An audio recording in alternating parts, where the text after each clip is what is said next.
Are we rolling? Yeah, it's rolling. Oh, okay. It's rolling. Hey, ladies, it's Michelle. I'm Hi. back. You So, back? and I am back. It's been 3 weeks, so I feel like I'm back. So, And I'm back. Like, yeah, she's really back. And who are you again? Margaret. For those of you, you got to speak up a little bit because we're really far away from the thing. I'm Margaret. All right, guys. So it's been like 3 weeks since at least I've been back. Way longer than that for her. So we want to give you guys an update because it's been a minute and some things have changed. We just want to get you guys updated. So we had our third IUI done on Thanksgiving Day. I thought that was going to be our little Thanksgiving present or a Christmas present or something. And we got a BFN. And it was funny because that was the one cycle I felt like That was really gonna you did because I didn't. happen. I did. I really didn't. I I was actually, like, this is the one. I don't know. I actually went through that cycle feeling like whatever, getting preparing myself for IVF. Like That is true. I was I not did that. too interested in Which is testing why until the I end thought that would be the one. Because you would because not I took take my an mind off of idea. it. I guess that's really true. I did. Oh, sorry guys. I did take my mind off of it quite a bit. I wasn't focused on it at all, which to her point though, I guess I could see how it would seem like maybe this will be the one because we weren't so focused on it. We were thinking about other things, doing everything else like we needed to be doing, and just kind of rolling with the punches. But that was also the cycle where we had said, if our third IUI doesn't work, then we will move to IVF. And if you guys remember in our last video, I mentioned moving to IVF after the third try was something that we were more interested in a lot because from a financial perspective because we had already reached the deductible on our insurance. At this point, all of the funds that we had dedicated to in vitro were going to be available to us. So we figured if we're going to have to spend the money on some of the drugs anyway to do IUI, it doesn't make any sense to go halfway there. We should just nip it in the butt and do the IVF and see what happens. Especially with how much money you're putting out for IUIs. I mean, granted, the insurance would be kicking in, but it would just feel like, to us, it felt like a waste of time to continue to do them after 3 failed tries. We did 2 with Clomid and 1 with Gono F, and Gono F is used also in the IVF process. And Gono F is expensive, you guys. I think I told you this. I'm going to remind you because it still shocks the hell out of me. Clomid is like $1.10 a pill, and you only need 5. Okay? You only need 5 pills. But Gono F, a 900 pen, it's like $1,000. Sometimes a little more than that, depending on the fertility place that you're getting it from. Yeah, that's true. I'm like, who the heck has $1,000 a pen? Now, a 900 pen may get you through an IUI cycle, but it will not get you through an IVF cycle. You need like 3 of those pens to get through an IVF cycle. That's $3,000. It's insane. I mean, luckily, listen, we're at this point where our insurance kicked in, so we're like, all right, we can take that step. But for the most part, we were hoping that the IUIs that we were doing would have worked, and we wouldn't have even had to do IVF. And if I didn't mention this before, IVF was definitely something that I wasn't that interested in. I thought the process was a lot more evasive. I don't like being pricked with needles. I don't like them taking my blood out as it is. That in itself is a journey. Well, this is gonna be the fun part for me. Yeah, she'll be doing a lot of the sticking. But let me just back you guys up a little bit and tell you exactly where we are in our IVF process because on December 10th we found out we had a negative pregnancy test. And I apologize because we're gonna keep looking at our dog because he's sitting here giving us the pouty face like he wants something, and he may try to hop up here. But so December 10th, we had the negative pregnancy test. On that day, or within a day or two, we really had to decide if we were going to move to IVF quite quickly because of all the medicines that we had to start doing within the next 3 to 5 days or something like that. We had to get them ordered and they had to get pre-authorized. So for those of you who don't know, especially when you're going through your insurance, a lot of times some of the medicines that they prescribe you, while they get sent to the fertility pharmacy, that pharmacy then has to go get approval. Now, the approval happens quite quickly sometimes, or sometimes it can be really delayed. And if it's happening over a weekend, you're kind of screwed. Um, but luckily, like the last time when we needed the Gono F really quickly, our doctor ended up giving us a vow because we needed it faster than it was going to get here from our fertility clinic. And they overnight things, but it just so happened to be a Friday going into a Saturday. So getting the pre-approval wouldn't have happened on the Saturday because the facility wasn't open. Um, so we made the decision to move to IVF. And I think, what was it? December 15th. It was funny because I got my period started right after that, December 10th. It was like on the 11th, right? So that was a Friday. And then 11, 12, 13, 14, 15. Yeah, so December 15th, I started birth control pills. And those I had to start taking all the way up until the doctor tells me to stop taking them, which I still haven't stopped. But I'll get to that in just a minute. So December 15th, I started that. We had to schedule an injection mixing class because unlike some of the other medicines before, like the Gono F, which we'll still be taking, which is just the injection, it's like a pre-filled syringe basically. There are some other ones that you actually have to mix. So I'll also be taking, I've got my little handy paper here, Menopur and Gono F injections every day until they tell me to stop when I start to stim. And then at some point, there will be something called gonorelix shots. And those are to kind of stop you from ovulating too early. There's a possibility, you know, with your eggs maturing so much or to a certain level that you can ovulate earlier than they want you to. So they give you those injections when they feel like you need one to stop you from ovulating too soon. And what's that the other medicine? Oh, so when I get ready to... She's so stuck on the one on the butt. So the one on the butt, I'm just going to tell you right now, that is the progesterone oil, which you won't even start until we do the egg retrieval. But before that, we do the HCG shot. So in the past, I've always done Ovidrel, but for IVF, with this particular fertility clinic, they do Novarel. And for me, because I'm relatively young and my doctor felt like I would be a high responder, that she's going to mix the Novarel with the Luperon.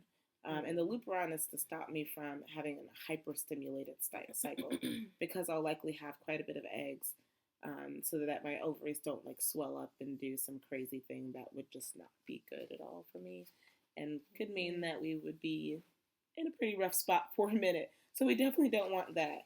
She feels pretty confident about mixing the two, and they've done it in the past for other folks when things like that might happen. So, what did we just do today? Go visit. So go visit with our doctor. Oh no, actually before that, I had the hysteroscopy. So before they actually do your egg retrieval and all that other stuff, they actually do something called a hysteroscopy and a trial transfer. Now, the funny thing is, those things are supposed to happen on the same day at the same time. I found out today. Yeah, somehow. You want to tell them what happened? No. Somehow they missed one of them. You gotta speak up a little bit. I don't know if they can. Well, somehow they missed one of the, which was the... They forgot to do the freaking trial transfer. Trial transfer. Yeah. And so the hysteroscopy is just where they look inside your uterus and check the opening of your tubes and where your uterus sits to make sure there's nothing there that could be prohibiting you from having implantation. And then the trial transfer is when they stick something that looks like a catheter in, and just to kind of measure exactly how far they need to use it or how far they need to put it in for the actual egg retrieval.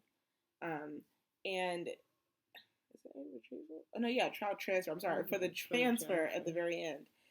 So only the first one got done.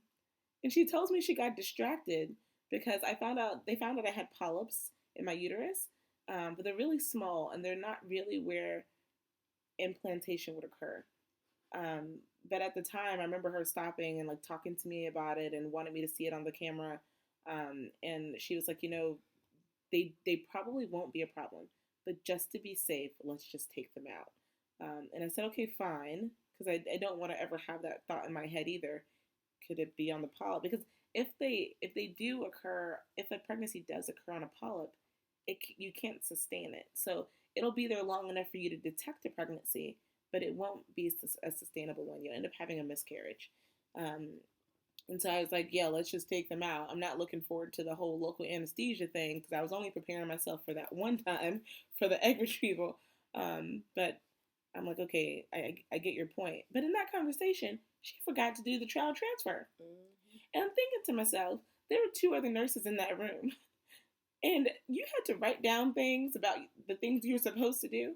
How in the goddamn world did you forget to do that too? Okay, so we go in today for the go visit, and that's really where that we talk about what all the stuff that we talk about. Lord have mercy, I'm forgetting. We talked about the signing the papers first of all. The consent The papers. consent papers, and the things that could go wrong when what is it that if there's too much water or something. Yeah, that's from my ovaries. So if my ovaries get hyperstimulated, Mm-hmm. they can fill up with fluid. That fluid can go, like I think, into your stomach and can end up going into your chest cavity and your lungs. And so they talk to you about all the risks and things like that. While minimal, they are still very much a risk. Um, they talked about, yeah, there's a lot of stuff in this like consent pamphlet here. That they talk about. They asked us questions, like what happens if we split up? What are you want to do with your eggs? And I was like, well, we split up, those eggs are just being destroyed. I'm sorry. But in the event that one of us dies, we would want to keep the eggs. Personal decisions. Everybody has their own, right? I mean, I would never knock anybody for whatever their decision is, but I would think that for us, if, one of us were to pass, we would probably like the other one to still have the eggs. To have a part of that other person. And in the event that we both die, I just don't feel comfortable with those eggs being out there. Doesn't feel quite right to me. Yeah, or passing it along. But hey, your personal choice. Would never knock you for it, but that's just how we feel about it. So definitely don't want to push any hot buttons there, but I totally get everybody else's prerogative. I've heard differences of opinions on it on other YouTube videos too, so to each its own. So okay, go visit went pretty well. What else did we talk about in that go visit? Lord have mercy. Well, okay, go visit done. Well, they were gonna try.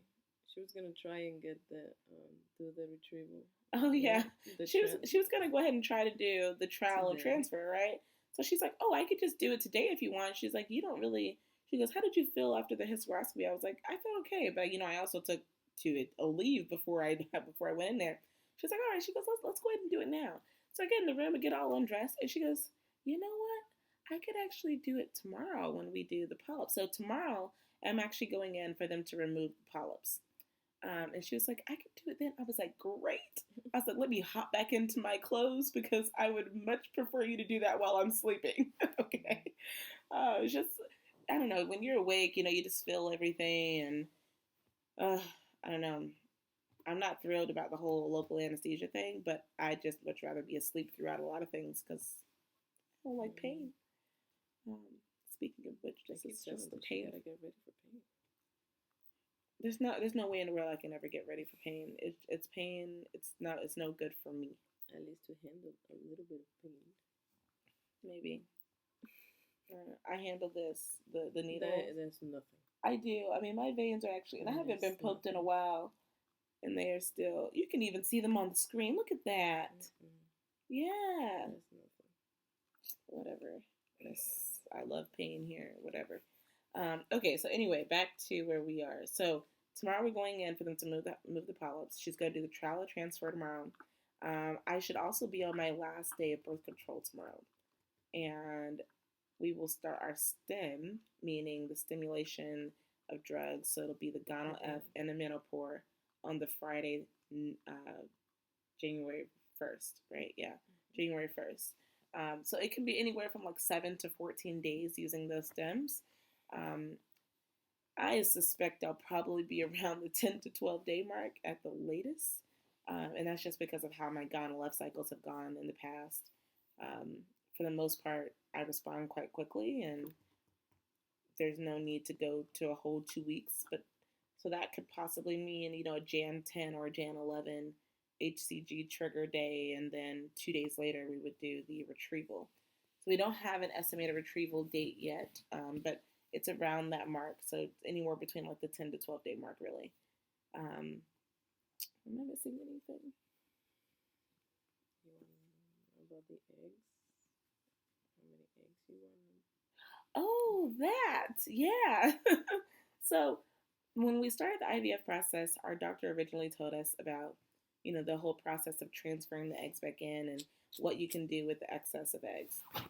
So we have no idea how many we'll get, right? I mean, there's a possibility of getting 20, there's a possibility of getting 5. I have no idea. It just depends on how your body responds each and every cycle, which could be a little different.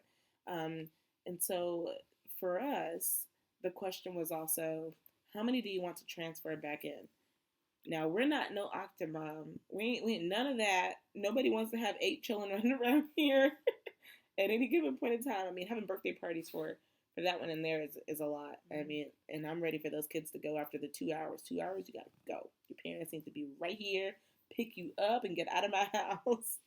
Um, but they either like to transfer 1 or to transfer 2. And because of my non-success with IUI, and I haven't even had, I haven't had a miscarriage, I haven't had a chemical pregnancy, I haven't had a pregnancy period with the IUIs that we've done. And so we were at this point where we were like, do we only want to do 1? Do we want to do 2?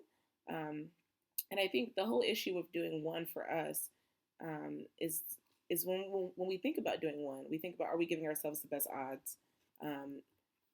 By the way, just so that you have some numbers in your head, per egg transfer, you're about a 56% chance success rate. But that is starting at like age 22, by the way. Mm-hmm. So as you get a little older, that percent starts to go down. 56 sounds great if you're like, 21, 22 years old, but people at that age aren't typically doing IVF anyway. Mm-hmm. I'm wondering where the hell this statistic came from, because I'm like, that's not usually the average age of a person, so is that the right one you should be giving me? But they do tell you it tempers off with age, and not too far, because I haven't hit 30 yet. But when you transfer 2 eggs, while you still have the 56% chance or so for each, thanks babe, for each egg, you're also at a 23% chance of having twins. So my fertility clinic says. I know that others say different percentages, but this is the one that my fertility clinic is giving me. So we had to weigh it pretty heavily, right? Because either we're okay with twins, the possibility of twins, or we're not okay with it, for one. That's definitely a surefire. Either you're okay with it or you're not. And then the second thing for us was financially. So we've already gone through technically 4 IUIs, because we did one before this about a year ago. And now this IVF. But we're putting so much money into it that we just feel like at this point we would feel like we didn't give ourselves the best chance if we did not do 2 eggs. And we're actually completely comfortable with the option of twins. We wouldn't be comfortable with anything over that, don't get me wrong.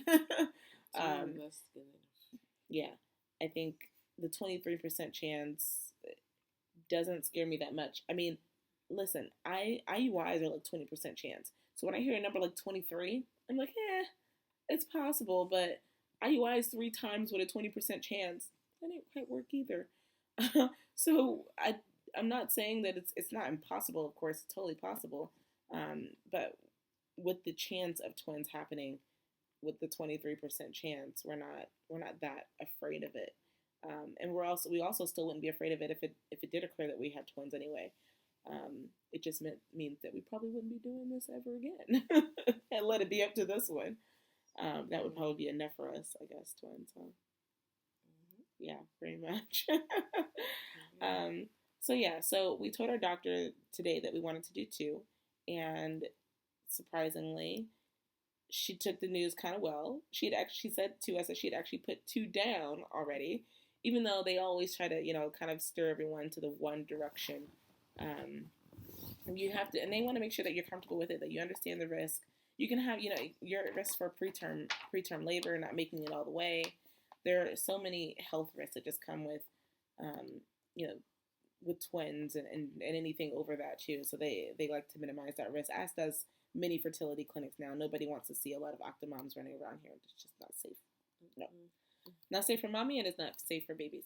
Mm-mm. So yeah, so I was actually really happy to hear that she wasn't gonna like freak out on us for saying we're okay with two. Yeah, because they get penalized for. Yeah, so that was We didn't something know that. different. The fertility clinics get penalized for multiple births. All right. So this fertility clinic we were using before, and if you guys watch my other videos, I think I told you it was a place called St. Barnabas RMS in Hoboken, New Jersey, but I think they're based out of Livingston, New Jersey, and they're what's known as a center of excellence for a lot of the insurance companies. Now, this place that I went to now, called the URA, they're not considered a center of excellence, but because of our experience with the St. Barnabas place, I decided I didn't want to go back to them. Um, I wanted to try a different place, and that was a lot of that had to do with the fact that I had pretty strong feelings about the process that I wanted to take, and my doctor really wasn't having it.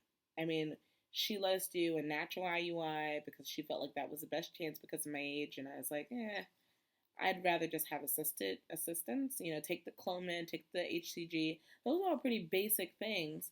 And she was just like, no, let's just do this a couple times. And I'm like, you're wasting my money, woman. Okay, straight up wasting my money. But it ended up being a good thing that we moved over. We love our doctors there. They talk us through everything, so everything is just we feel like we understand every single thing going on. We also feel like what we want is being heard. We kind of just it's like it's really a collaborative environment. It's not like a I know what's best and here's what you need to do. It's tell me what you guys are thinking and we'll tell you what we think and we'll come to wherever we all feel we're still comfortable.